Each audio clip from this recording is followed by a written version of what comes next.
محمدالله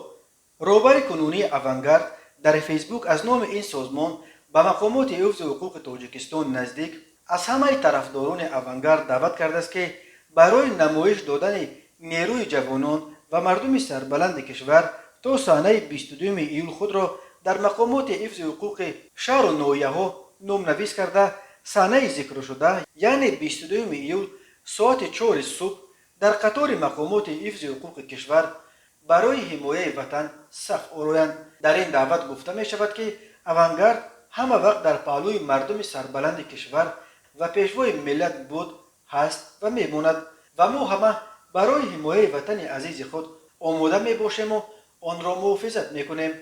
تفصیلات دیگر داده نشده است ولی این دعوت در حال صورت می گیرد که پرزیدنت تاجیکستان امامعلی رحمان اخیراً در پس منظر بد شدن وضع امنیت در مناطق شمال افغانستان و تصرف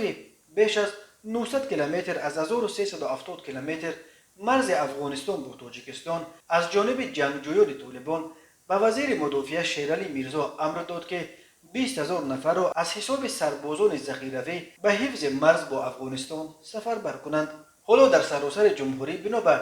اطلاع دریافته نامنویس کردن افراد علاقه در ارتش خدمت کرده یا به قول دیگر پارتیزانها برای سفربر به مرز ادامه دارد. اما هنوز روشن نیست که آیا صف آرایی طرفداران اوانگارد به خاطر سفربری به مرز تاجیکستان و افغانستان است یا یگان معرکه تبلیغاتی نوبتی.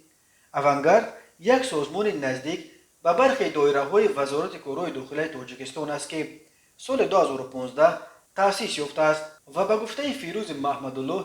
تا امروز 22,000 نفر عضو دارد.